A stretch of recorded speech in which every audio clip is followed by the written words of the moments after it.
어린이들의 눈높이에 맞춰진 말씀으로 다시 한번 로마서 5장 1절로 5절의 말씀을 함께 읽도록 하겠습니다. 우리가 믿음으로 의롭다함을 받았으므로 우리는 우리 주 예수 그리스도로 말미암아 하나님과 함께하는 평강을 누리고 있습니다. 예수 그리스도에 의하여서 또 믿음으로 우리는 지금 우리가 서 있는 이 은혜의 자리에 들어와 있습니다. 그리고 하나님의 영광을 소망하며 즐거워합니다. 이뿐만 아니라 우리는 환난을 당하여도 즐거워합니다. 그것은 환난이 인내를 낳고 또 인내는 연단된 인품을 낳고 연단된 인품은 소망을 낳는 것을 알기 때문입니다. 이 소망은 절대로 우리의 기대를 저버리지 않습니다. 그것은 하나님께서 우리에게 주신 성령을 통해 우리 마음에 하나님의 사랑을 부어주셨기 때문입니다. 아멘.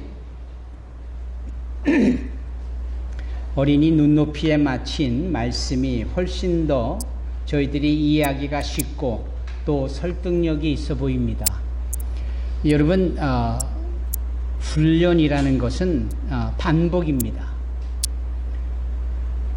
그 반복된 것을 해나가면서 그 훈련이 이루어지고 그 훈련이 우리의 몸에 익숙해지는 겁니다. 그래서 어디에 가서든 훈련된 익숙해진 그 신앙이 고스란히 드러나게 되는 것이지요. 따라서 말씀도 반복하여 듣는 겁니다. 이 말씀 내가 아는데, 이 말씀 내가 들었는데 로 끝날 것이 아니고 들은 말씀, 알고 있는 말씀을 또 반복해서 듣는 겁니다. 성경에 등장하는 용어가 다 그렇지 않습니까? 예. 한 단어 하나의 용어의 의미도 알고 있고 그것을 반복적으로 적용해 들으면서 우리 안에 믿음이 자라고 견고해지는 겁니다. 오늘 로마서 5장 1절로 5절의 말씀을 통해서 보는 것이 바로 그겁니다. 여러분, 수신제가 치국평천하라는 말이 있습니다. 이 말의 의미는 무엇일까요?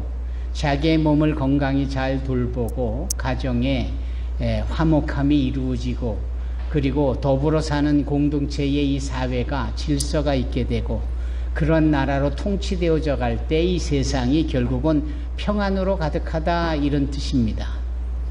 이 수신제가 치국평천하라는 이 단어 안에는 아주 자그맣게 시작되어진, 즉 한 영혼, 한 사람의 바른 처신과 또 마음에 품고 있는 생각과 또 이런 운신하는 이런 것들이 결국은 온 세상에 가장 의미 있다라고 여겨지는 평안을 이루는데 초석이 된다, 이 말입니다.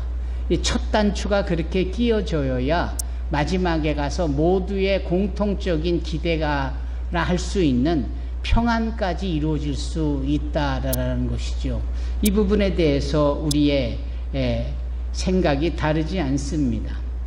따라서 이 평안이 온 세상에 펼쳐지기까지 내 안에, 내 마음에 무엇이 품어져야 하는가, 내 안에 무엇이 담겨져야 하는가, 우리는 이런 도전을 갖는 겁니다. 내가 마음에 어떤 생각을 품고 또 좋은 생각을 가져야 이것이 온 세상에 두루 편만한 평안으로 이루어지느냐, 이게 결정이 되는 겁니다. 그런데 여러분, 우리의 삶의 행함을 가장 중요하게 여기는 사도가 계셨죠. 그분이 바로 야고보 사도입니다. 그래서 그가 기록한 야고보서에는 이런 논리나 이론이나 학문에 근거한 믿음의 정의, 또 신앙에 대한 정체성, 이런 것에 대한 설명보다 그런 믿음과 신앙이 있음으로 인하여서 내 삶은 어떻게 되어야 하는가, 내 행동은 어떻게 되어야 하느냐라는 겁니다. 그래서 말로만 믿음에 대하여 이러쿵저러쿵 하기보다 보여줘봐, 행함으로 보여줘봐, 나도 내 믿음을 너에게 행함으로 보여줄게, 이런 핵심적인 표현을 한 것이 야고보서입니다. 그래서 이 야고보서 4장에 읽어보면 이런 말씀이 있습니다. 야고보서 4장 말씀 4장 1절에 이렇게 말씀합니다. 너희 중에 싸움이 어디로부터 다툼이 어디로부터 나느냐? 너희 지체 중에서 싸우는 정욕으로부터 나는 것이 아니냐? 너희는 욕심을 내어도 얻지 못하여 살인하며 시기하여도 능히 취하지 못함으로 다투고 싸우는도다. 이렇게 말씀합니다. 결국은 수신제가 치국 평천하를 소위 이 말씀에 근거하여서 확인을 해보면 맞습니다. 우리 마음에 탐욕이 있고 우리 마음에 욕심이 있다 보니까 이것이 결국은 잘못된 행동으로 이어지고 삶을 망쳐버리는 겁니다. 이렇게 자기 욕심을 부리고 하고 싶은 대로 다 해버리니까 사회가 불안해지잖아요. 느닷없이 길을 가던 행인에게 해코지를 하고 모두를 다 죽이겠다라고 하고 칼을 들고 설치되는 이 인간들의 자화상 속에는 그 마음의 삐뚤어짐이 그 마음에 해결하지 못하고 정리되지 못한 자기의 탐욕과 정욕과 욕심이 가득한 거기 때문에 그렇습니다. 여러분 그렇지 않겠습니까? 성경에는 이렇게 정욕이나 욕심이나 탐욕이나 모든 문제의 약이 되어지는 그 근본적인 사람의 마음에 품고 있는 생각과 그것을 뭐라고 표현하느냐? 여러분 뭐라고 표현합니까?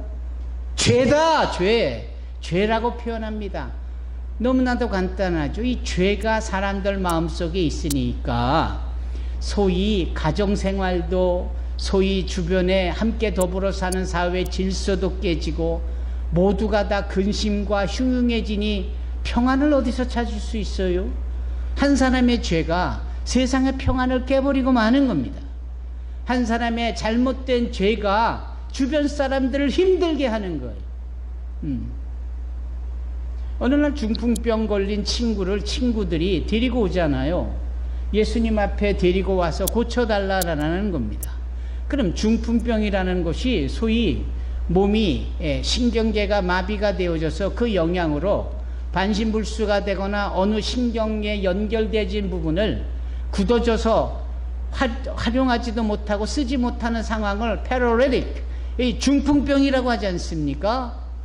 이 중풍병에 걸린 사람을 고쳐주십시오. 당신이시라면 고쳐주실 수 있나이다 라고 해서 그 중풍병자를 주님 앞에 데리고 왔는데 주님이 그 중풍병자를 고치실 때 그 단박의 말씀으로 얼마든지 고쳐주실 수 있는 그분이 고쳐주시지 아니하고 그 중풍병에 걸린 자에게 이렇게 말씀하는 겁니다. 소자야 가라, 네가 죄사함을 받았느니라. 느닷없이 이게 무슨 말씀입니까? 사람들은 이 자가 또 본인도 스스로가 병이라는 중풍병이라는 심각한 문제에 있고 이것을 해결해 주기를 원했는데 주님은 그 문제를 해결하는 순서가 내용이 다른 거예요. 뭐부터 해결해 주시고 뭐부터 고쳐 주시고 뭐부터 손대 주시는 겁니까? 그 마음의 영혼에 도사리고 있는 그 사람의 죄, 그 사람의 욕심, 정욕, 탐욕 근본적인 것부터 해결해 주는 겁니다.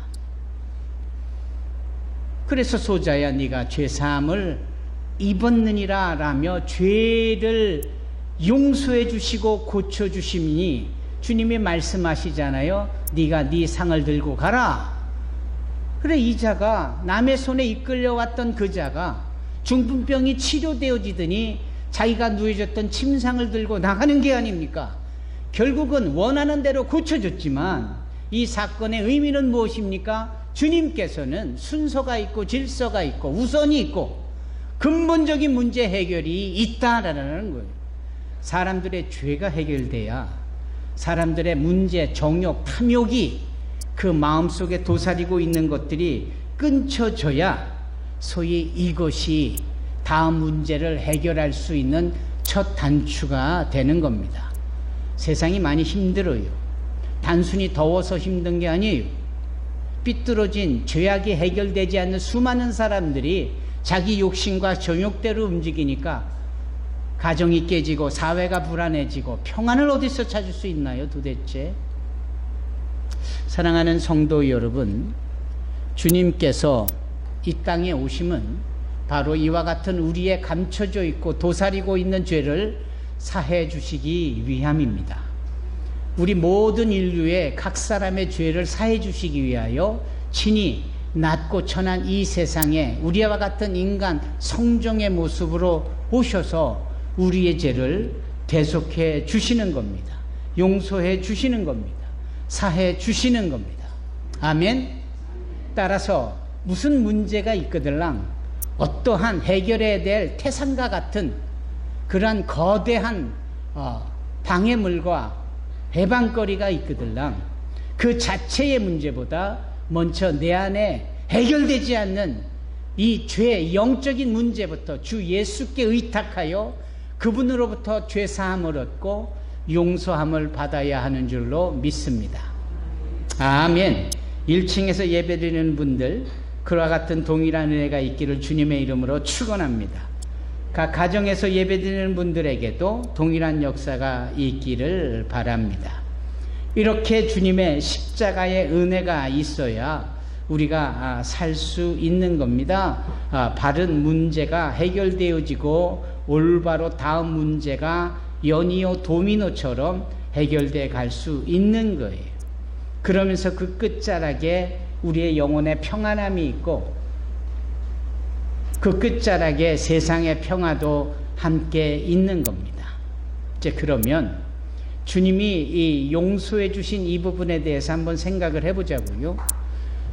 용서, 그것은 말 그대로 지은 죄에 대해서 잘못에 대하여 괜찮다, 수용해 주는 겁니다. 그렇죠?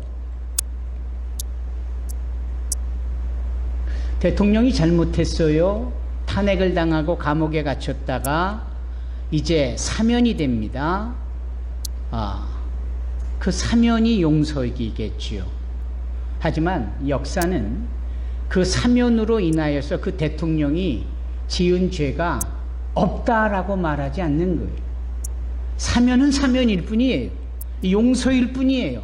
대통령이니까 또 한 나라의 나라님이었으니까 이제 법이 정한 법안에서 특혜를 주고 용서하는 겁니다. 그렇다고 그가 지은 죄나 잘못된 것들이 좋아졌다, 괜찮다, 우리 국민들이 잘못 알았다, 이런 뜻이 아니잖아요. 죄 용서라는 것은 그런 점에 있어서 우리가 지은 죄가 괜찮다, 이제 됐다라는 정도입니다. 주님께서 우리의 죄를 용서하심도 바로 그 부분인 거예요. 착각하지 마십시오. 주님이 내 죄를 용서했으니까 나는 괜찮아 스스로 생각하면 오해입니다. 영화 밀양을 보면 그 경상도에 있는 한 도시 이름이 밀양 아닙니까? 그곳에서 벌어졌던 이야기를 영화 주제로 담은 거 아닙니까?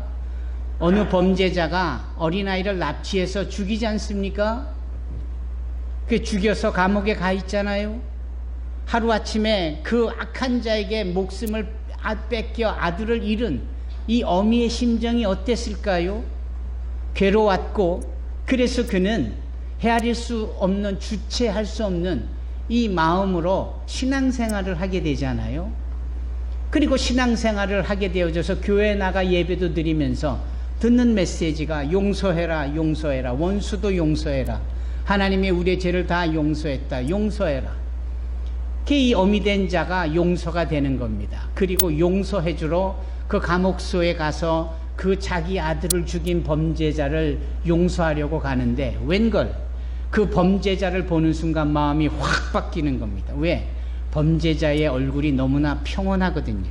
심지어는 자기 아들을 죽인 이 범죄자가 자기의 말로 이렇게 얘기를 하는 겁니다.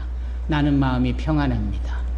내가 이 감옥소에서 예수를 믿었거든요. 성경에 보니까 예수님이 내 죄를 용서해 줬다라고 하십니다. 나는 내 죄를 용서받았습니다. 그 얘기를 듣는 순간 용서해라 갔더니 어미의 마음이 확 바뀌는, 그러면서 소위 기독교의 괴리처럼 여겨지는 이 용서함에 대한 내용을 고발한 영화가 밀양입니다.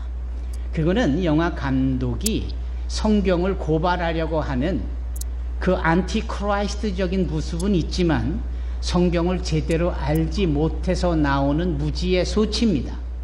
주님은 우리의 죄를 용서해 주신 것뿐만 아니라 주님은 의리를 어떻게 해요? 의롭다 여겨주셨다. 이게 성경의 가르침입니다. 아멘. 여러분 여기까지 알고 계세요? 여러분 여기까지 믿고 계십니까? 그렇습니다. 오늘 본문의 말씀이 그러잖아요. 여기 1절에 우리가 믿음으로 의롭다함을 받았다. 그러면 이 의롭다함을 받았다라는 것이 뭡니까? 너는 괜찮아. 용서해 줬어. 그리고 내가 너를 완전하게 복귀시켜 줬어. 복권이 됐어. 로또 복권, 그 복권이 아니라 이 원래의 이 권한이 회복이 되어졌다 이 말. 이게 의롭게 되어졌다라는 뜻입니다. 하나님은 우리의 죄를 용서해 주셨을 뿐만 아니라 우리의 죄 때문에 십자가에 죽으신 예수로 말미암아 우리의 원래의 위치로 회복시켜 주신 겁니다. 우리의 원래 위치는 하나님의 형상을 따라 지음을 받은 자들이잖아요. 그 의로운 자로 회복이 되어졌다라는 거예요. 그래서 이 단어를 칭의, 부를 칭자, 의로울 의자, 의롭다라고 불러주시는 겁니다. 괜찮아, 네 죄를 용서해 줬을 뿐만 아니라 아무도 너에게 네가 잘못했었노라고, 네 죄가 죄라고 말할 수 없어. 왜? 내가 너를 의롭게 회복시켜 주었기 때문이야. 내가 너를 칭의를 주셨기 이야. 내가 너를 의롭다 불러주셨기 때문이야 라는 겁니다. 이게 기독교의 가장 중요하고도 핵심이 되는 이야기입니다. 그 밀양의 영화 감독은 그걸 몰라요. 그냥 용서에 대한 부분만 책잡으려고 했던 것뿐이에요.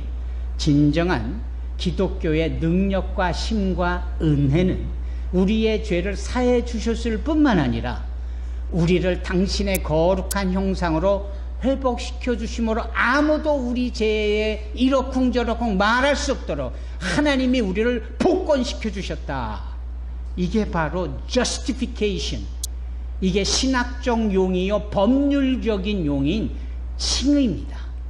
저와 여러분들은 다 칭의를 받은 자들이에요. 세상 사람이 누가 뭐라 그래도, 누가 우리에게 손가락질을 하고 뭐라 그래도 하나님은 괜찮아. 내가 너희가 괜찮다는데 누가 너한테 뭐라고 그래? 이렇게 우리를 보호하시고 우리의 명예를 회복시켜 주시고 우리를 존귀하게 여겨주시는 겁니다. 이게 우리가 믿음으로 의롭다함을 받았다. 여기 1절에 그렇게 말씀하는 겁니다. 끝일까요? 아닙니다. 그러니까 이렇게 하나님께 의롭다함을, 칭의를 받았다 하면 그 다음에 우리에게는 이런 의무가 있는 거예요. 그 의무가 뭐냐면 하나님과 함께하는 평강을 누려야 된다라는 거예요. 여러분 제 말씀을 따라해 보실까요? 1층도 따라해 보세요. 하나님의 평강을 누리자. 다시 큰 소리로요. 하나님의 평강을 누리자. 의롭다 여겨주신 칭의라는 단어는 법률적인 용어라면 이 평강이라는 단어는 다시 말하여 성경에 나온 대로라면 화평을 누리는 이 부분은 관계적인 용어입니다. 관계입니다. 이 관계가 중요한 건데 하나님과의 우리의 관계가 이렇게 화평을 누리는 관계가 되어졌다 이 말입니다. 그리고 우리는 그 화평을 누리기 위해서 부단히도 애를 써야 하는 겁니다. 소위 권리라는 것이 있고 의무라는 것이 있습니다. 하나님이 우리에게 너는 칭의를 얻은 자야, 내가 괜찮다라고 있으니까 이제 의로운 자야, 이 세상에서 의롭게 살아요. 나는 의롭다. 따라서 나는 의롭게 의인이라고 칭함을 받을 권리가 있어. 아멘. 그렇습니다. 그러면 권리만 있는 걸까요? 의롭다라고 여김을 받는 권리를 주장하는 위치에서 그 권리를 지혜롭게, 풍요롭게, 지속적으로 누려야 하는 의무가 요구되는 겁니다. 그 의무가 무엇이냐? 하나님과 함께 화평을 누리는 거예요. 아멘. 하나님과 더불어 화평을 누리자. 왜 이렇게 아멘 소리가 작습니까? 아마도 자신이 없는 영역이라 그렇지요. 왜냐하면 걸핏하면 화내잖아요. 걸핏하면 더운 거 핑계로 신경질을 내잖아요. 걸핏하면 여러분들의 마음에 평정심을 잃고 말잖아요. 이런 부분에서 우리가 자신이 없는 거 이해하고요. 인정합니다. 그렇기 때문에 우리는 일부러라도 하나님과 화평해야 되는 거예요. 아멘? 나는 화평해야 될 의무가 있어. 사람이 나를 괴롭게 하고 화를 내고 뭐 거래처가 부도를 내고 뭐 별의별 일들이 내 안에서 기대하지 못한 일들이 계속해서 산적해서 나와서 나를 화나게 만드는 일이 있어도 아니야. 나는 의무적으로라도 하나님과 화평해야 돼. 여러분, 이런 것들이 우리에게 있어야 합니다. 정말 중요한 부분입니다. 그러면 우리가 이 부분을 한번 생각을 해 보십시다. 화평이 없다.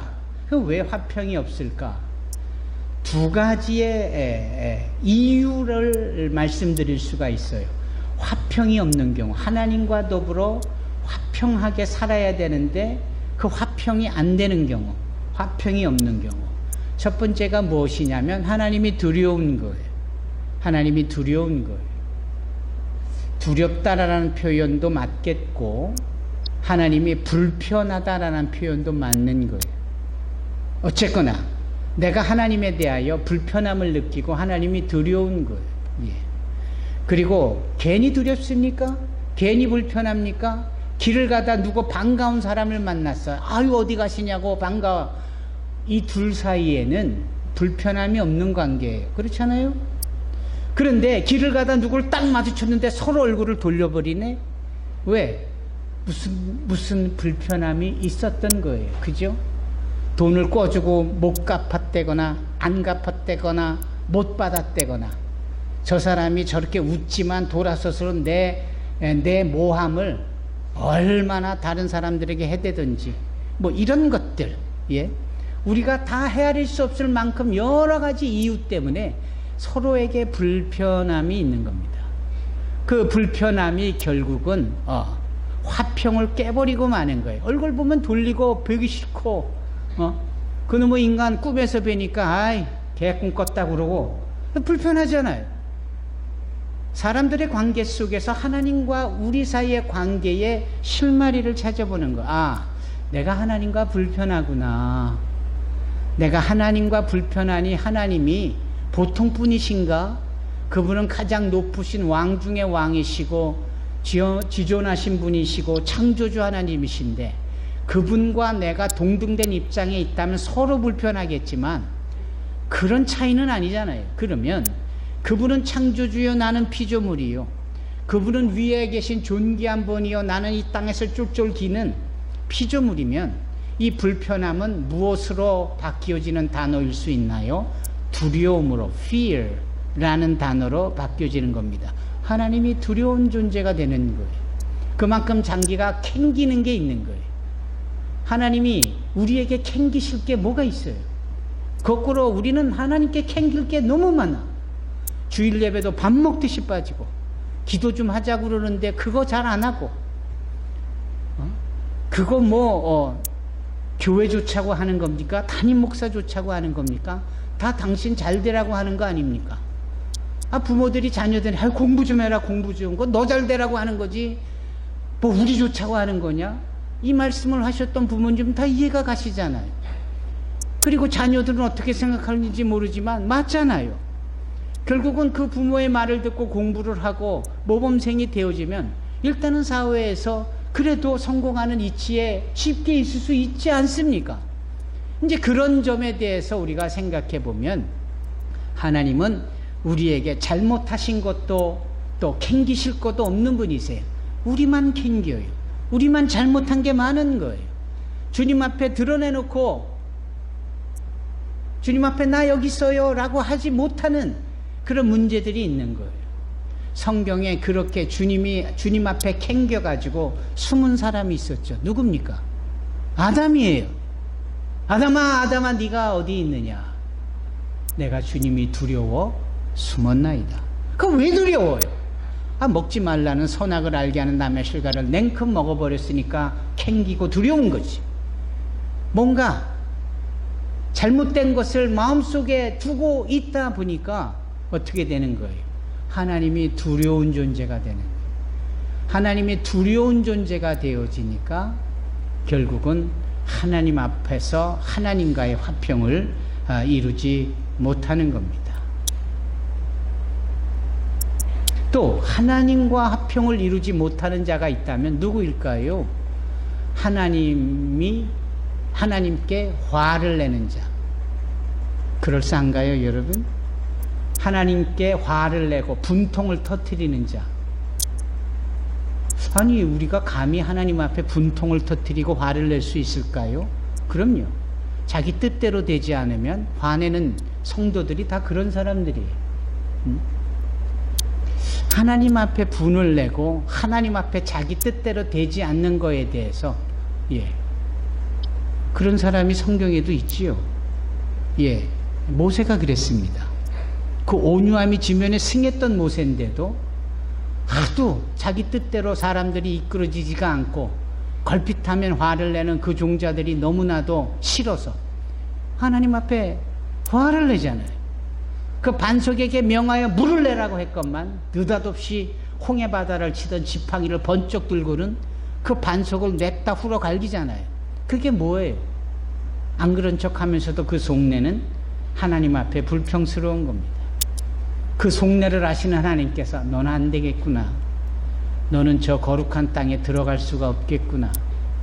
너같이 하면 절대 들어갈 수 없다라는 그 반면교사를 내가 삼기 위해서라도 너는 느보산 거기까지야. 여러분, 이 이야기를 우리가 다 알고 있잖아요. 여러분, 하나님 앞에 불평하는 자들이, 하나님 앞에 화를 내는 자들이 하나님이 두려운 거예요.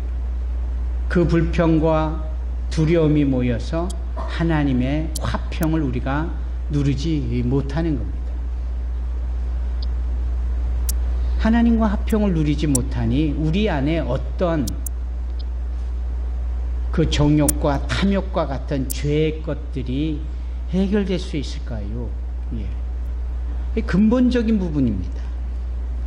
영화 이야기를 하나 해드릴게요. 전에도 얘기를 했었어요. 포레스트 검프라는 톰 행스가 나오는 영화입니다. 오늘 국내 영화도 나오고 국외 영화도 나오는데 이 톰 행스가 포레스트 검프라는 이름으로 등장하잖아요. 그때가 1970년대 초예요. 왜냐하면 리차드 닉슨 대통령도 나오고 중국하고의 핑평 외교도 나오고 그럴 때, 그리고 또 60년대로 거슬러 올라가서 거기에 뭐가 있어요? 월남전도 등장을 하니까 말입니다. 그 시대 이야기예요. 그 월남전에 느닷없이 류테닌 댄, 그러니까 댄이라는 말은 다니엘의 주인말이겠죠. 이 다니엘 중위가 등장을 하는데 야심만만한 실력 있는 장교였는데 그만 쥐레가 터져가지고 두 다리를 잃고 말아요. 그러한 상황에 있고 자신의 야심이 꺾어져 버리고 이루고자 했던 계획이 다 수포로 돌아간 그 자신의 삶을 비관하는 겁니다. 그리고 그 비관 너머에는 무엇이 존재하는 거예요? 나를 이렇게 만든 저 하나님이 밉다 하라는 거예요. 난 저 하나님이 정말 미워. 저렇게 미울 수가 없어. 왜 나 같은 자에게 이런 시련을 주시나. 그가 나중에 포레스트 검프를 만나서 인생의 제2의 인생을 펼쳐요. 가지고 있는 재산을 다 쏟아붓고 새우잡이 배를 마련을 하잖아요. 그리고 호수에서 새우를 잡기 시작을 해요. 그리고 그 첫 출항이 있는 시간에 느닷없이 그분 루테닌 댄의 표현대로라면 자기가 잘 되는 꼴을 절대 못 보는 하나님이 개입을 하셔서 폭풍우가 있게 하는 거예요. 그래가지고 그 새우잡이 배 비싼 돈을 들여서 준비해서 새우를 잡으러 갔는데 그만 어떻게 해요? 폭풍우에 밀려 어려움을 겪는 거예요.